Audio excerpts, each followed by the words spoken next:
Hi, welcome everyone to the How to Publish in IEEE Transaction on Fuzzy System. Today we have Professor Derek Anderson, Professor Marley Vellasco, Professor Dongrui Wu, and Professor Jonathan Garibaldi. Sorry. And this webinar is supported by IEEE CIS. And we actually have a next live webinar on the topic of active learning by learning on 20th of April, 9:30 a.m. New York time. So if you're interested, you can register next webinar. So now we are gonna go to Derek, please. Thank you, Sansani. If we want to rotate this next slide. All right, so I'm gonna, I think, start by covering some of the do's and don'ts. First off, it sounds like a very harsh way to start a conversation, but the way I'd present it is, you're not the center of the universe. Even if your research is the best thing that has ever been a gift to the planet, as you're publishing, that is something that you're writing and disseminating to others. So it's very important as you submit something that you actually are able to express and to articulate to others in a way that they can understand it and see its value. And so a large part of my 10 minutes here is I'm going to talk about doing your best job if your science is sound to not give the reviewers a chance to reject your article. So it sounds funny like that, but it's an important topic. So the first of these topics that I'll discuss here is kind of this, it may sound simple, but really honestly, read the TFS homepage. The worst thing that you could do is to be rejected on submission because the TFS homepage has a vast amount of good information that you could use to understand the scope, which I believe Marley is going to talk about in a bit about how you fit to it. And make sure you fit the rules. Are you within the article length? Do you understand the different categories of types of paper? There's full, short, survey, letter, 2 parts. And if you have questions, you can always reach out ahead of time if you're confused about what is a full versus a short article. And I would say I think the majority of papers submitted tend to be kind of full and regular, but a short is another type of article that probably is underused and authors should look at and see if you fit that category. And it's a great one to submit in. It's 6 to 9 pages versus 10 to 15. And then you have to pay close attention to things like regular versus application, because if you do that, you don't want to submit an application because the expectations are different than a regular paper. So honestly, the first don't is don't, not really get a lot of double negatives here. Make sure you understand the rules. This is just a silly part to get rejected on, and it's up there on the homepage, and we can help you if you need further assistance. On the next page, thank you, Sansani, is what also seems a little bit silly to have to say, but honestly, do the right thing here. Plagiarism, there's a 0% chance. You don't want to do this. It is unethical and unmoral, but regardless, beyond that, there are consequences in IEEE if you have not seen that before. But the one thing I like to tell authors is, it seems like not enough people know about this editorial reuse. I provided a link where you can actually go and see you are encouraged to actually build on your previous works, which could be other journal articles, conference articles. Many conferences actually encourage this, and journals will actually follow up for the conferences and to invite you to submit to special issues or as a regular paper. But in this no plagiarism, this editorial reuse is, there's ways to do it correctly. You need to cite your previous work. You need to inform the editors that it has been done before, and you have to be able to articulate what is new in this article versus the previous article. That is frustrating to a reviewer, and it is a very easy and early method of rejection for your article. So I encourage you to do this. And last point I'll put on there is there are some grayer areas. If you published past papers with other authors, you do have to think, if I'm here with John on an article, and now I decide to go solo because Garibaldi, for whatever reasons, I'm going to write my own paper. Whose words were those? So you need to read those carefully and understand that, because again, this is an easy way to get rejected. And as on slide 1, I said, I'm going to focus on ways to not get rejected as long as your science is sound. Sansani, if you flip to the next one, thank you very much. I kind of made a little bit of a checklist here. Some things you have to do is to be able, you can articulate a clear and well-explained message. There's nothing worse than frustrating that reviewer right off the bat to where they can't figure out what the paper is, and it hasn't come across in a clear and concise way. You need to ask yourself, do you enjoy reading your article? If you fall asleep while reading it, the odds are the reviewer as well is going to have a difficult time. So I always tell everybody it's a storytelling process, and you need to think about it as such. Do you constantly drift off topic? This is one that I catch a lot of people having an issue with, is if there's so much speed bumps, so many tangential stories, readers just kind of get lost. Have you stated your points with confidence? If your science is sound, make sure that it's sound and you state it as such. Don't make it sound as if it might be true or something. If it's true and you've shown it, state it as such, have that confidence. And again, don't give a reviewer a chance to attack you on something that you have done correctly. Another thing is, have you ever sold your research? One common thing I find is that somebody says, well, I sold AI. There's no quicker way than to anger a reviewer in a process to say this can never go into publication. So keep the scope of your grandness to what you have actually accomplished.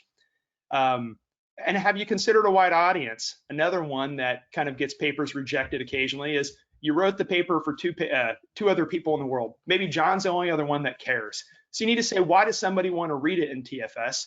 And what can I do to make sure that it's applicable to a wider audience? Another one of this checklist, I kind of put a few of these in here. Is your work reproducible? Another frustration is reviewers looking at your work saying, I don't know what you did. Your experiments, I don't understand how you set them up. I could never reproduce these. I think there's no validity to this. And then, is your article full of claims or proofs and sound experiments? So Sansa, if you go to the next.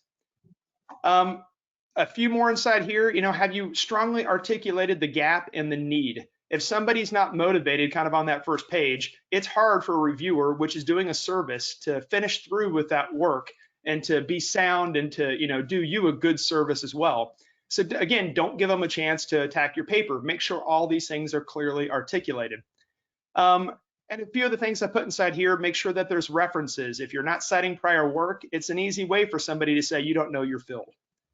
So make sure that's in there. The grammar in English is, correct.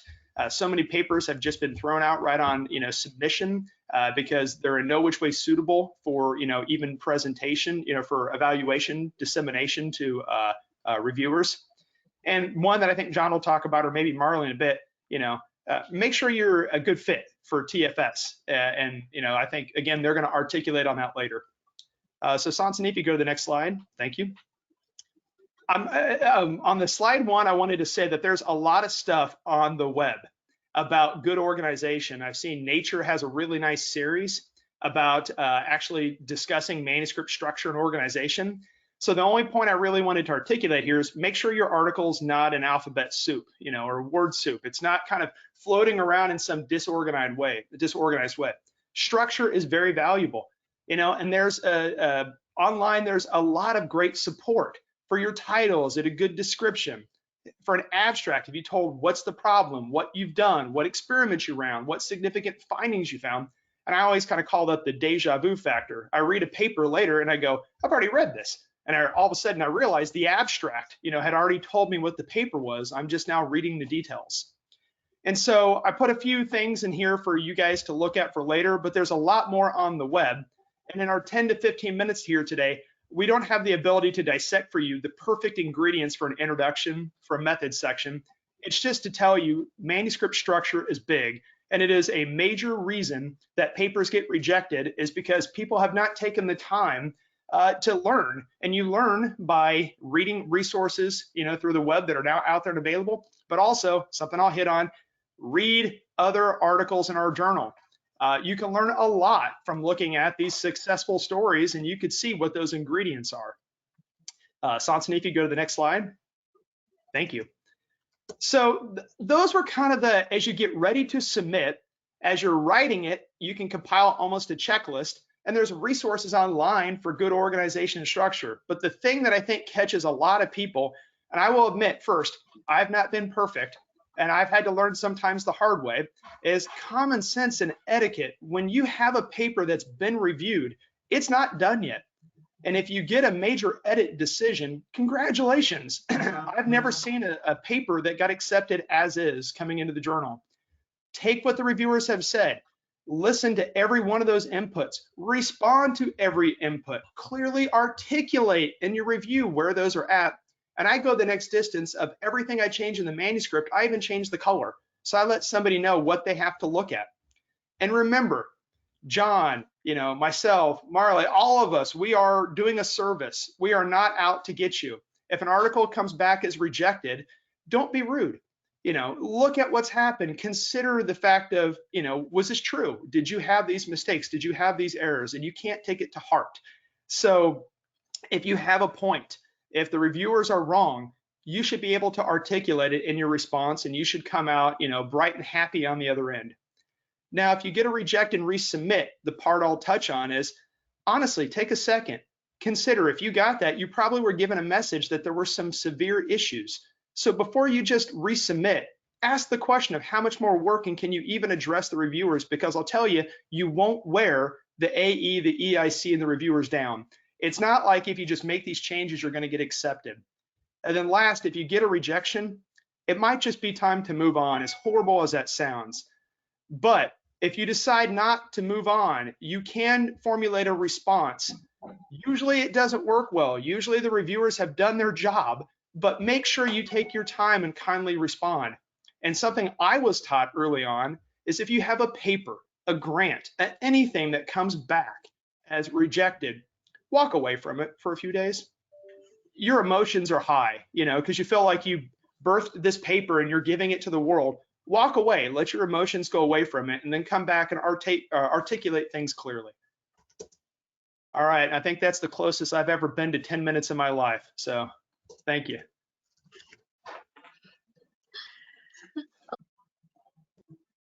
Can I start? Can everybody hear me? Okay. Yeah. So now, following from Derek's, that he presented the do and don'ts in terms of to publish in TFS, what I'm going to try to convey to you is that before submitting to TFS, just because you have a paper that deals with fuzzy systems, okay, be sure that TFS is the most suitable paper, or the most suitable journal, sorry. So I think that this picture really conveys the idea that when you are writing a paper, you have a kind of a symbiotic process between the contents of the paper and the intended journal. Because the paper has a specific message, has the main issue that you want to provide to the readers. Of course, format, style, but everything that you have in your paper has to be suitable for the journal in terms of scope and in terms of size of the paper. As Derek mentioned, you are submitting a paper to TFS, for instance, but you need to know if it is a regular or an application paper. Can you go back, Sanas? Okay. Yeah, sorry. I will tell you when you should. Thank you very much. So you need to adjust and have the most suitable paper, journal for your specific paper, okay? And submitting to an unsuitable journal is one of the main causes of early rejection. So before you decide which journal, please have in your mind a clear message that you want to actually put in your paper.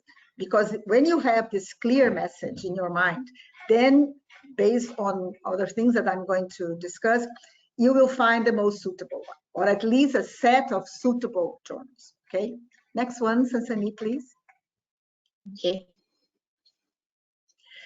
So in terms of this webinar that we are dealing with TFS, so the message, the main message is, do not just submit to TFS just because you have a paper that involves fuzzy theory or fuzzy inference systems, okay?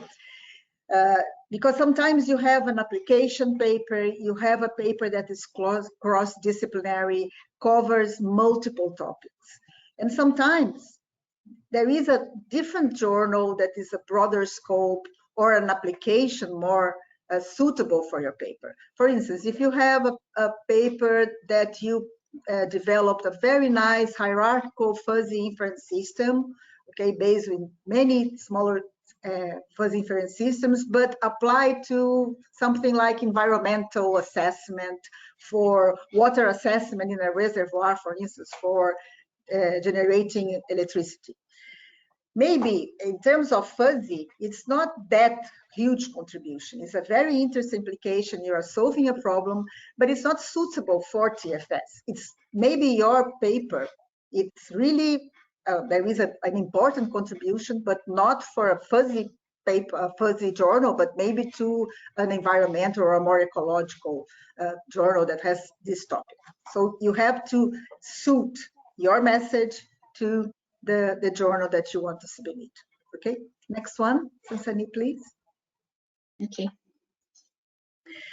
So here are some points that you need to take care when you are selecting a set of possible journals, because before you select the specific one you want to submit.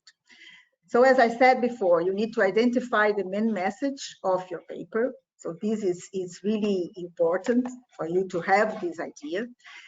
And then when you have this message, you will see that, of course, there are many different journals, and you need to select a set of possible journals and check, as Derek mentioned, all journals, they have a website. And there is a scope very clear that you will see if that scope that is in the website is suitable to your specific paper. Another thing that you can use is, of course, when you are developing a paper, you have a lot of references. And there are similar works that you have, of course, used as a reference. You want to improve some people's work. You want to actually solve some issues that are present from previous works. But then you can see where those papers, the most important ones to your work, where they have been published. Because probably if those papers have been published in that specific journal, that journal has a scope that is suitable to your paper, okay? So check that reference and verify, and then you can have a very nice set of possible journals, okay? Verify if the journal, as I said, if your paper is a broader scope, you have many cross-disciplinary topics, you have to verify if that journal really has a more broader scope or a shorter scope, okay? Again, you need to focus. Is your contribution more theoretical in terms of fuzzy, for instance, or any other topic, or is more application related? And then you can see in the scope of that paper if they accept application related, more applied papers. And which is the audience that you think will be most interested to read your paper. So that audience for that particular journal is the same kind of audience that you use for writing your paper. You had that specific journal in your references, so you also need to check that. Next one, please. Other things that might be important to you is the journal index in major database, because of course you want your paper to be read, to be downloaded, so you need to verify if that specific journal is indexed in the major database, that your paper will have a bigger visibility, okay? Other issue that you need to focus, do you want your paper to be open access, for instance? So you need to see if that journal provides printed and open access options as well. It's something that you need to take care. What is the average time? What is the average time for the journal to provide a final decision? Sometimes you want something with a shorter time. Sometimes you don't have the need to worry and you can wait longer. So you also should consider the time of providing the final decision and how long after the paper is accepted it takes for an article to be published as well after the acceptance. Something that you should consider as well. Next one, please. So basically here is also a checklist. It's like a summary of what I have said before, but before you submit meeting to a specific journal that you think it's very well received, it's a very high impact factor, and you just submit and then you have a rejection. It's better for you to make a list of the journals available in that specific subject, remembering that before you need to have clear in your mind what is the main message, because with that message, you know the suitable journals that accept that specific scope, okay? So make sure the journal scope and the policies match your needs. Then based on that specific set of journals, find 3 closest papers, okay, in that journal that has been published in the past 3 years, for instance. And if you don't find anything similar, okay, maybe it's a hint that that journal might not be suitable to your paper, okay? Because if nothing has been published in that specific topic, in that paper for the last 3 to 5 years, maybe that journal is not really the best one for your manuscript. Check the type of articles published by each journal. As I said, in terms of index in database, if it has only printed version or if they also allow open access. And after you selected a smaller set of possible journals, also verify the acceptance and rejection rate, the time for the peer review, check the journal requirements in terms of paper format, page limit, because sometimes you want to submit to a certain journal, but you have a paper that is more detailed, and then you will have to reduce a lot, and then you will actually remove the most important things of your paper. So you need to check all those items. And of course, after that, you need to check the instructions for authors. It's something obvious, but sometimes people don't check. What are the rules in terms of citation? What are the rules for you presenting equations, figures, tables? What is, and then you submit and you get early rejected because it's not following all the journal's format. Okay, so it's something. All those checklists are very obvious, of course, that you need to check the scope, but sometimes we forget to do that. And then we receive an early reject, and as Derek said, it's really sad, and sometimes it's not the fault of the editor, it's just because you didn't follow all the rules. Okay, I think that is the last one. Yes, thank you. So next we will go for Dongrui Wu. Okay, thank you, Senseni. My introduction has 2 parts. What is the duty of AE, and what do the reviewers look for in a paper? Actually, the second part echoes a lot with Derek's introduction, so I will focus on the first one. What's the duty of AE? For each IEEE transactions, usually we have only one editor-in-chief, but maybe there may be tens of associate editors. And the role of the editor-in-chief is to assign papers to associate editors according to their area of expertise. I think the ESC of the TFS has done a very good job. At least our papers I have received fell into my area of expertise. So I usually accept all assignment from Joe, except in the very special case that maybe the submitting author is my close friend or my colleague. There would be a conflict of interest. Okay, once we accept the assignment, we need to make a decision whether the paper should go to formal review or it should be early rejected. And there is such an early rejection option for the associate editor, and the guideline is that if we feel that paper should be early rejected, we should do this very quickly because one associate editor cannot early reject a paper, and the decision should go to the editor-in-chief, and he will assign that paper to a second AE. So at least the 2 reviews should be made to early reject a paper. Okay, if we determine that the paper should go to formal review, the next step is to choose reviewers. I think this is the main role of an associate editor, and this also takes a lot of time. The guideline is that we need to appoint at least 3 reviewers for each paper, and ideally they should be from different countries or different IEEE regions. This is usually not an easy job, especially I felt that in the past year, possibly due to COVID-19, it became more difficult to find the reviewers. Recently, I handled a paper.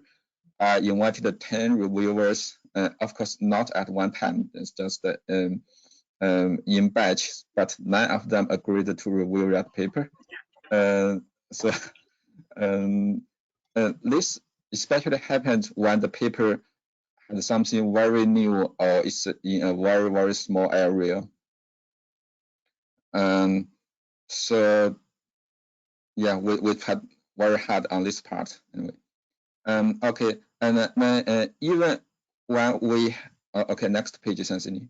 Even when we had very good luck to find the reviewers and 3 of them agreed to review the paper.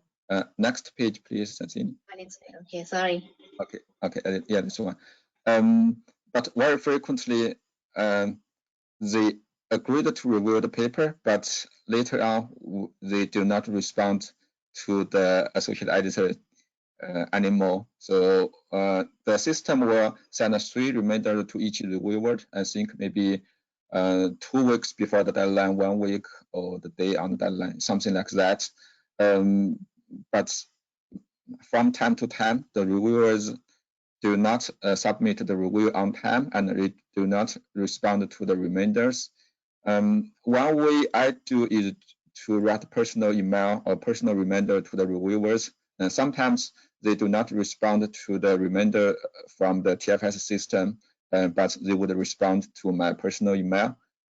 So that solves some problems, but there are still reviewers who do not respond anyway. So the guideline here is that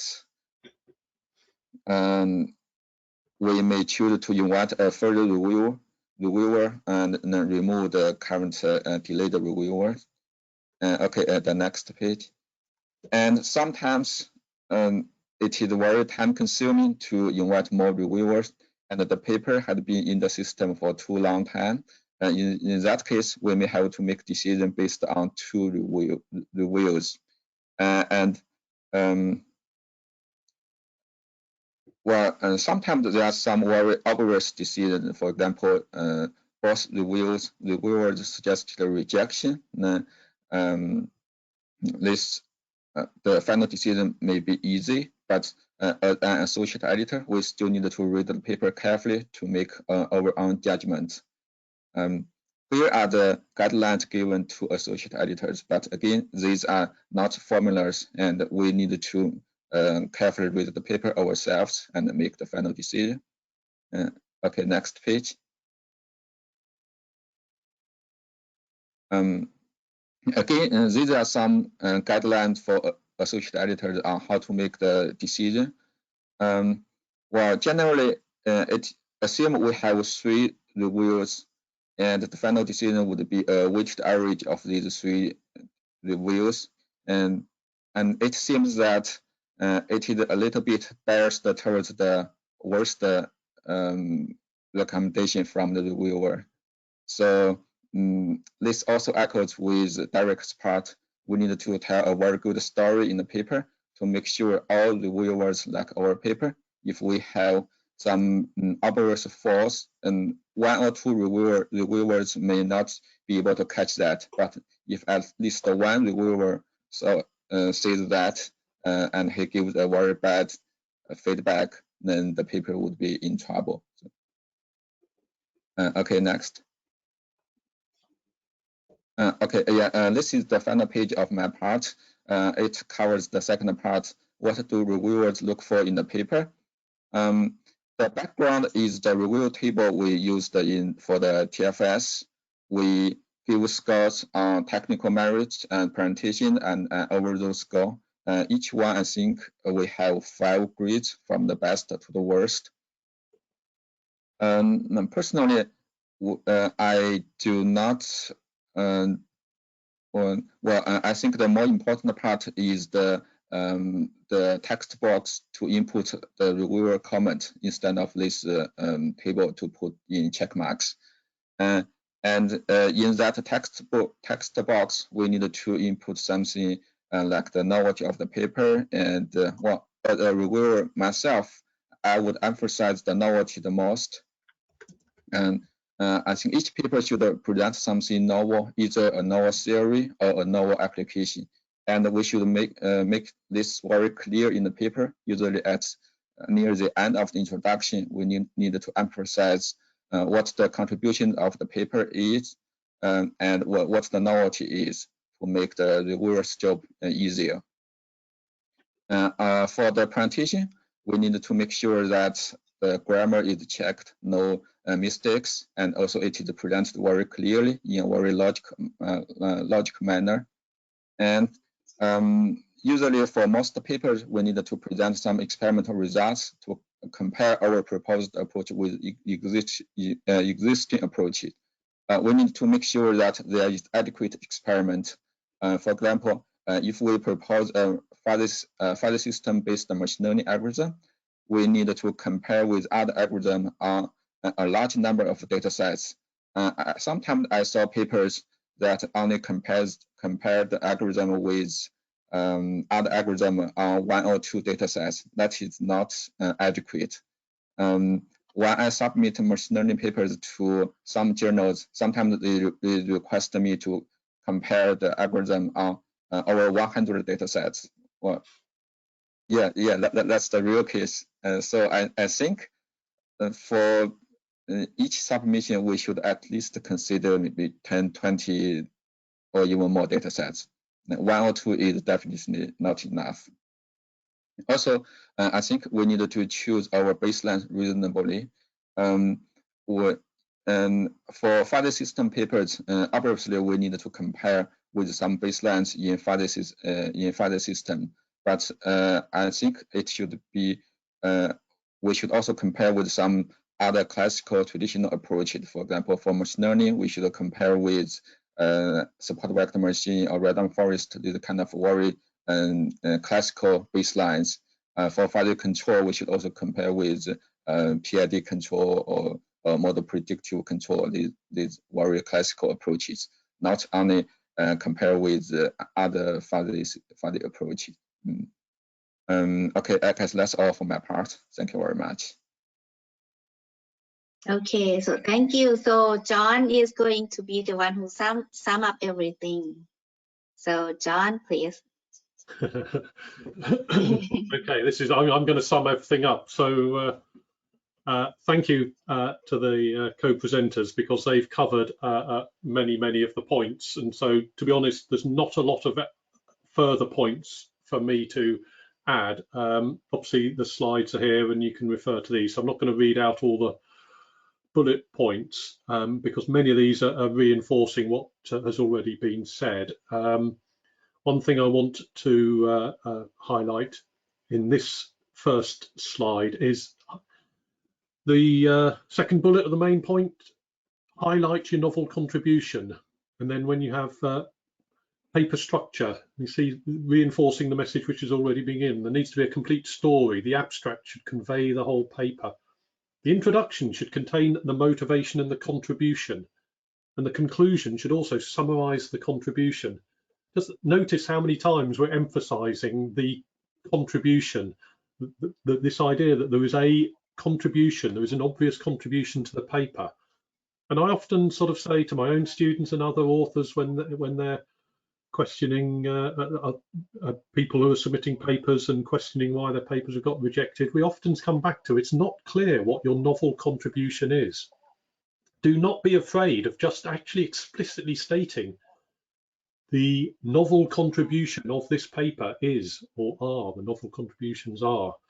And I'd strongly recommend that should have come across from the abstract. An explicit phrase like the novel contributions this paper is or are often be the penultimate, the second last paragraph of the introduction. So you have the introduction, you summarize the state of the art, you second last paragraph in the introduction actually then opens with the novel contributions of this paper are, and you tell the reader what the contributions are. And then the last paragraph of the introduction then is often then a layout of the paper. So this paper is laid out as follows: section 1 contains this, section 2 contains this, blah blah blah blah blah. But getting in that explicit statement of what is the novel contribution of this paper, and just sort of again reinforcing Derek's talked about paper structure. Several people have said already that there needs to be a story, you know, this message and a story of your paper. You need a good structure to the paper. TFS does not have a single fixed structure, and Derek on the earlier slide showed a sort of example structure, but a classical structure of introduction, background, methods, experiments, discussion, conclusion. You know, that structure is there because it's easy to follow. Of course, you can vary from a classical structure like that, but whatever structure you use, make it clear, make it easy for the authors, for the readers to follow. So next slide, please, Sansini. Yes. So again, I think Derek's already mentioned some observations on why papers get rejected, as Marley. I mean, I just want to reinforce some of the earlier points. I mean, Derek's saying read the author instructions. You know, it's been reinforced to read the scope. It almost sounds like something we shouldn't really need to say, but honestly, it's incredible to me how many submissions we get where the authors simply don't appear to have read either the author instructions and/or the scope of the journal. Marley has pointed out quite correctly that you've got to think about the scope of the journal, and is your paper fitting in the scope of the journal? And just because you've written the most wonderful paper that you think is the most wonderful paper ever, if its scope, and it may be the most wonderful paper ever, but if its scope isn't fitting into TFS, we won't accept it. So we keep rejecting papers which look like perfectly good papers, but they're not written for TFS. So do check the scope. I would really also emphasize the point Marley made about as part of checking the scope, have a look at your own references. There's absolutely no, I want to be completely clear about this, there's no requirement on how many references you must have to TFS.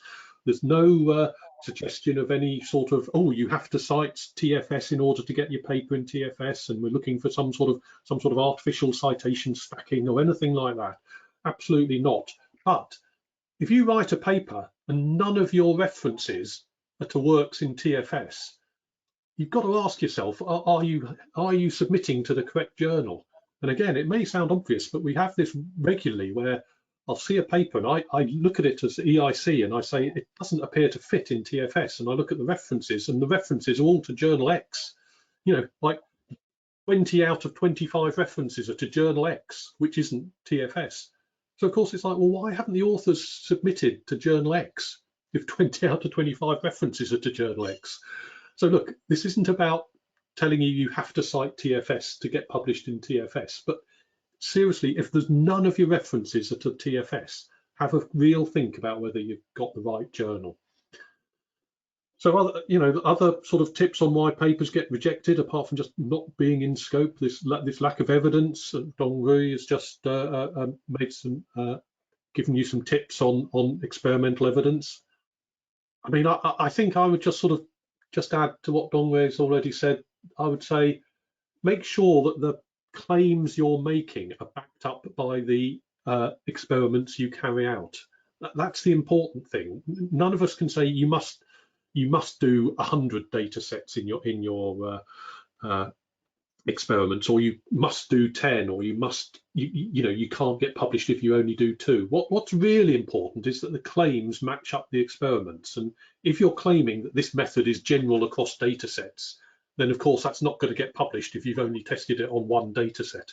So you've got to think about the claims that you're making and then the evidence that you've put in your paper to support the claims that you're making.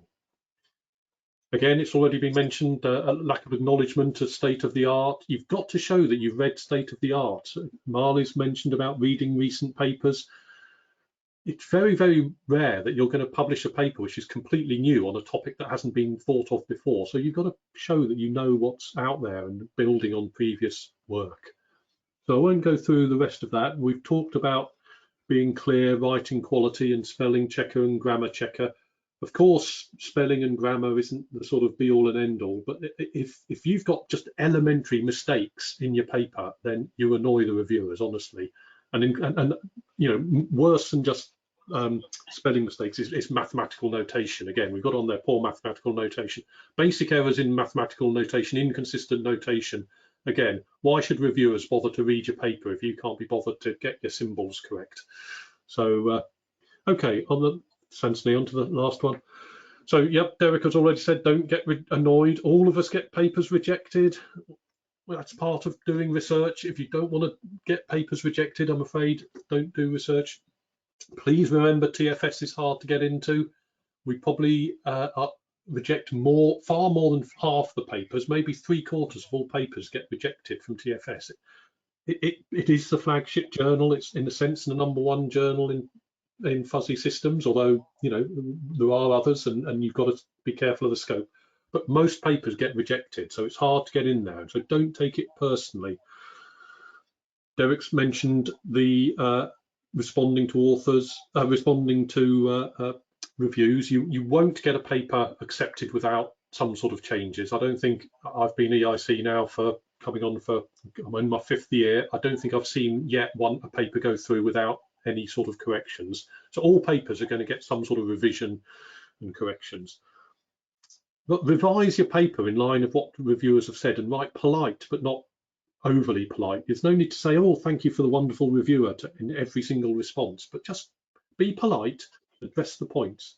And we say you must address all the points of the reviewers. That means you can't just ignore them and think they'll go away.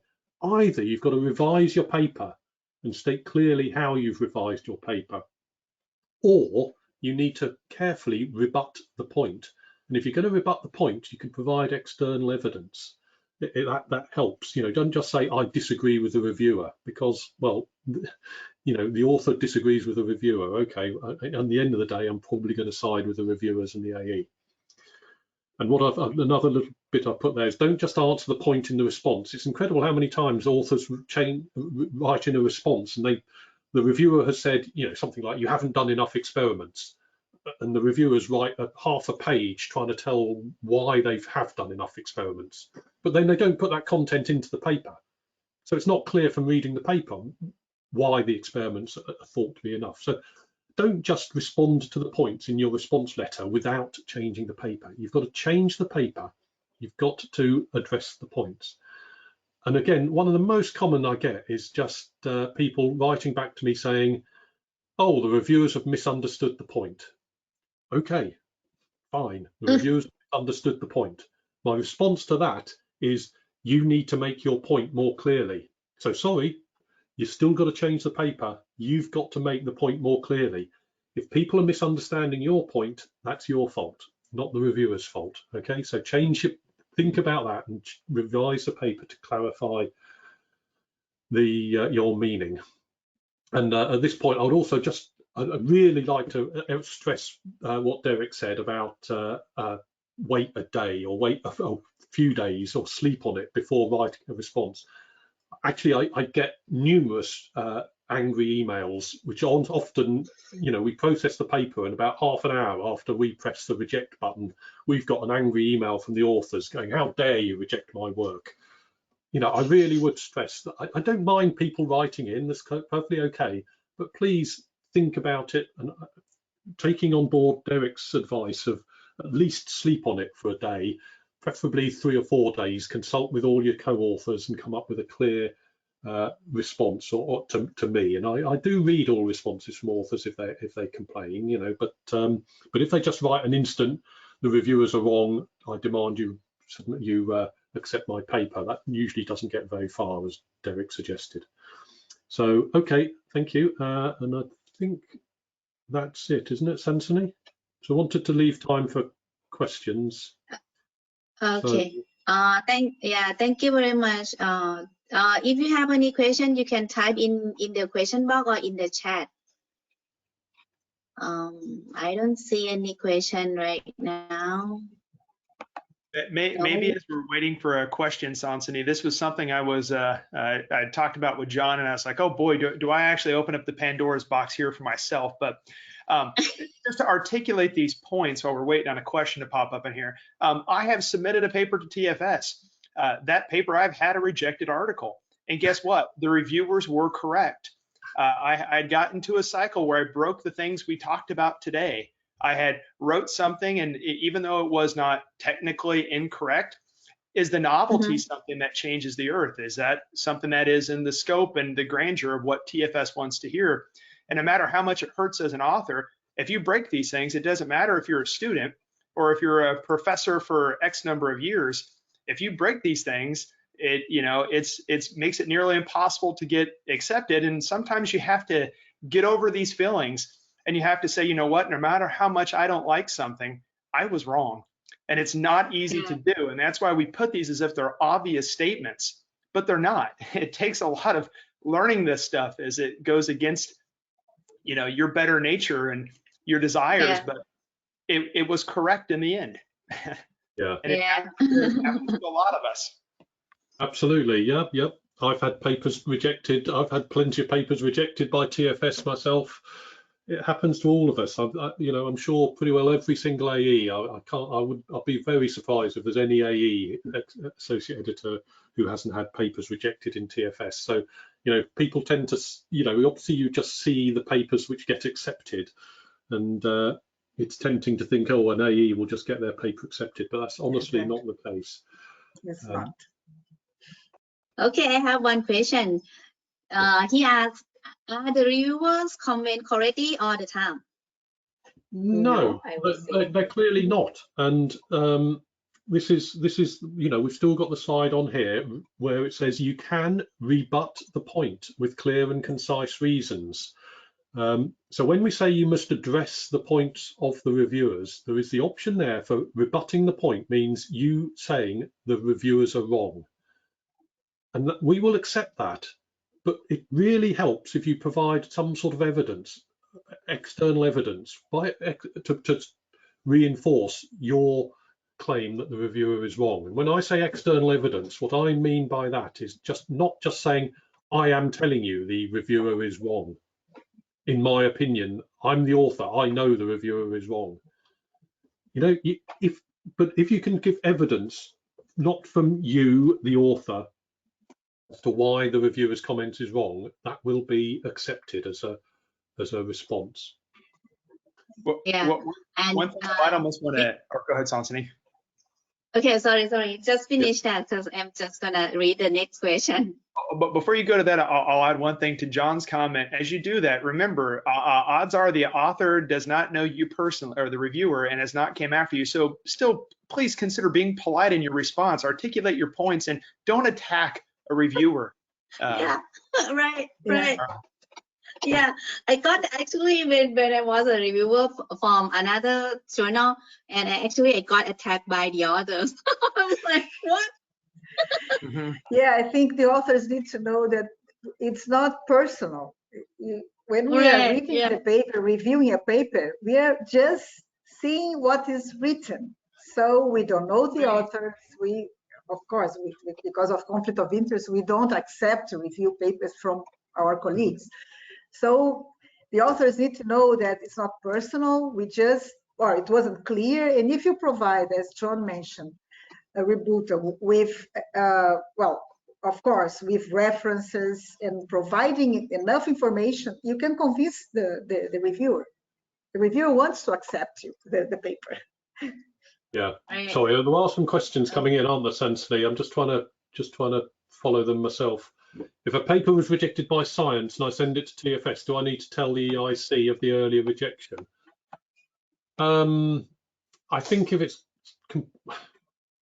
I mean, you can always do so. To be honest, I don't think that there's any strict requirement on that if it's rejected by science. You know, there would be quite an individual paper to be if it was rejected by science. But if it's been rejected by a closely aligned journal, shall we say, like perhaps you submit it to Information Sciences because it's a general paper on fuzzy and you get some negative comments about the fuzzy content, don't just ignore those comments and submit it to TFS. Take on board the comments you got from the review from the journal that rejected you, change your paper and then resubmit it to another journal. And you can always then say, this paper was submitted to Journal X, had some comments, and it has been changed. You know, that's much better than just keep sending your paper in with after it's getting rejected. You know, even if another journal rejects it, think about the reviewer comments, consider changing your paper to make it better, try and make it clearer, and then submit to another journal. Cross-references should be excluded. I'm not sure I understand that question. It just says, is cross-references should be excluded?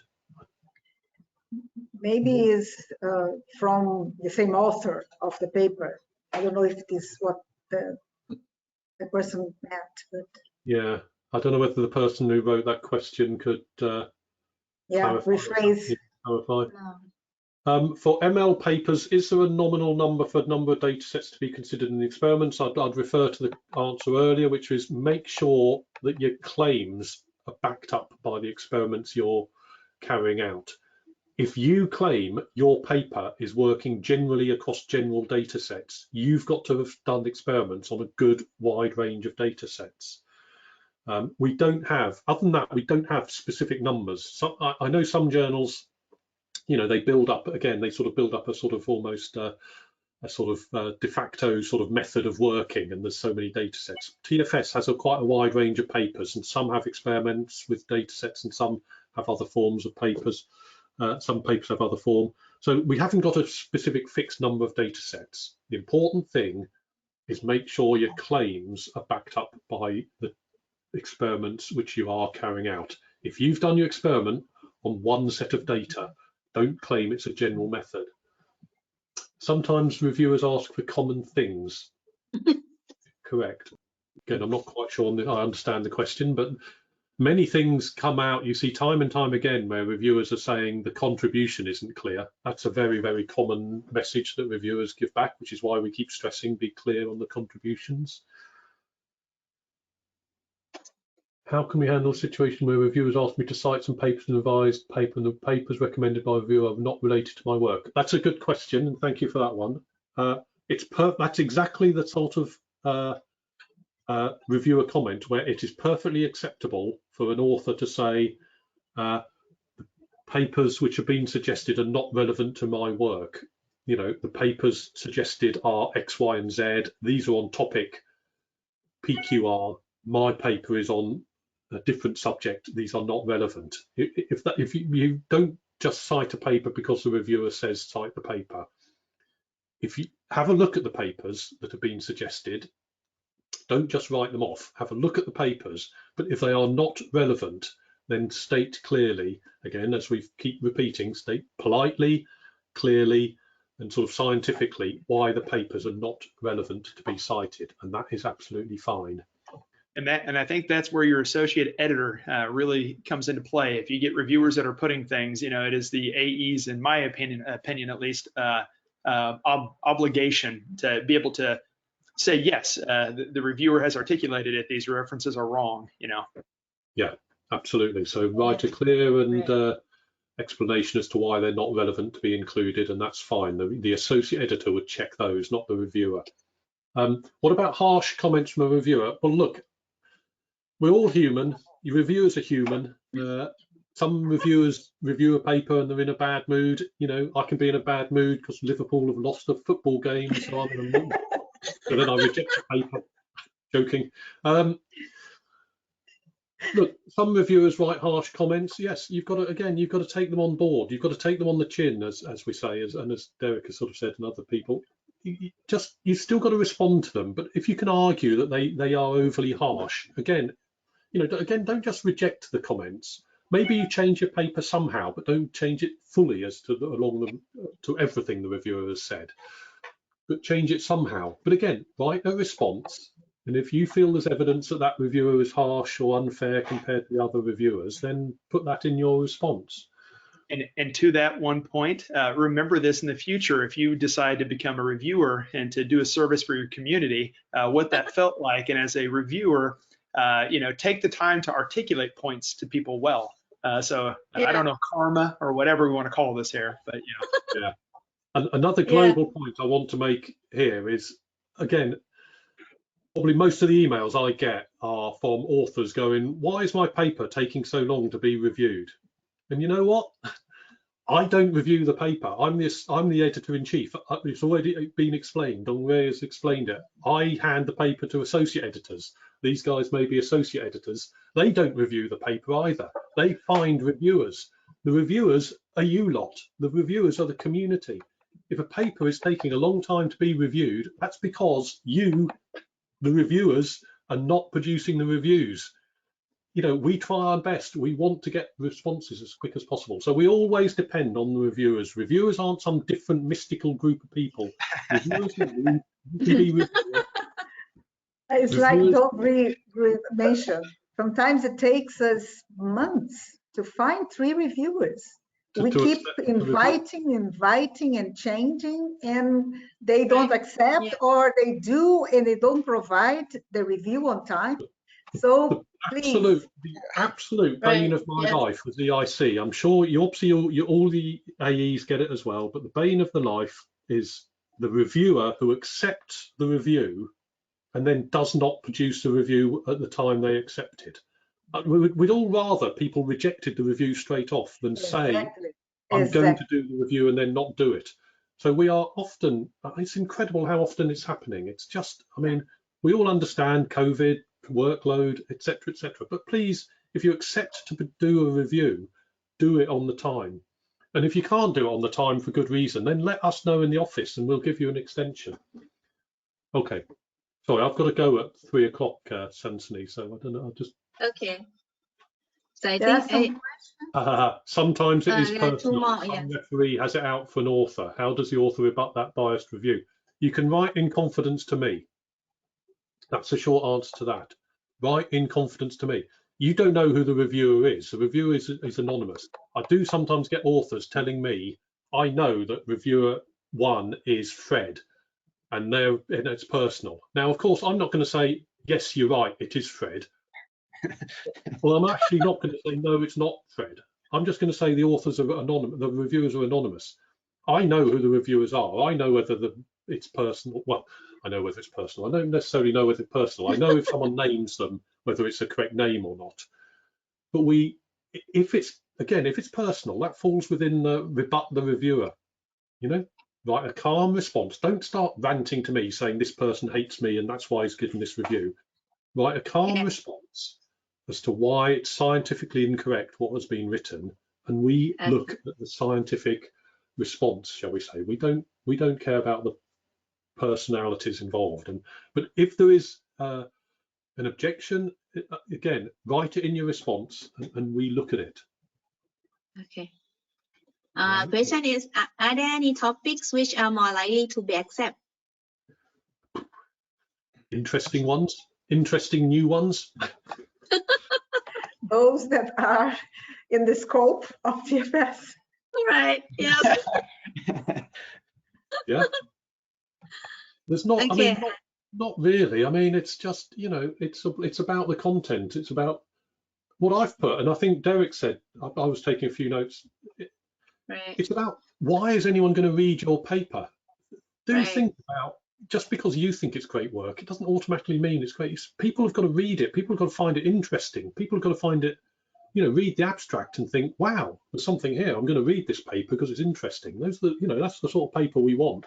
But it's not about any specific topic, I don't think. It's more about making the work interesting and of interest to the readers. Okay. And next question is for Wu, Dongrui. Testing with data set, what the average record count that could be considered as acceptable? As John just mentioned, there is not a fixed threshold for the TFS. But for myself, when I submit a machine learning algorithm, I usually compare it with other algorithms on at least 10, sometimes 20 data sets. But we did have a case that the reviewer asked us to compare on 100 data sets, and we fulfilled that requirement. That took us a lot of time. Yes, Wow. right. Last question for you. Next question for Derek. Should the change need to be highlighted on the revised paper itself, or it can be added as a change log at the bottom, or does what? Does this procedure differ from journal to journal? I don't think there's ever any rules. There's rules of thumbs. And the reason I put it in there into the document is because I go back to that, don't give the reviewer any reason to work harder than they have to. And so if you just put it in place, they will know exactly where you changed in the manuscript, you know, and Right. it makes it easier. Yeah. But you don't have to do that. You could articulate it in other ways. But once again, I'm trying to make it as easy as possible on the reviewer to look. And when you get a review, they're going to take a peek at what your response letter is and what the changes to the manuscript are. The shortest amount of time, you know, helps. Right. I would say that the vast majority of people do mark the changes, and I would really suggest you do it for exactly the reasons Derek just says. Write the response, and in your response to reviewers, say you've changed the paper and say where you've changed the paper. And if you put that text in blue or something, the new major changed sections, then it's much easier for the reviewers to see it. It's much easier for the associate editor to see, for everyone Right. to see Yes. that you've made the change. So Yeah. most people do it in a color in the paper, and I would strongly encourage people to do that. It's all about making life easier. I'm sorry, I've got to go to another meeting now. Okay, so I think we should end the session here. So if you have any question, you can send John an email later on, maybe, or any of the AE asking about a question, general question, not just your paper then, right? Okay, so thank you very much, everyone. Thank you very much for John, Derek, Dongrui, and Marley for giving a wonderful webinar speaker today. And it's been My great pleasure. for all of us. So thank you very much. Goodbye. Good Bye, night. everybody. Goodbye. Goodbye. Goodbye. Oh. Okay.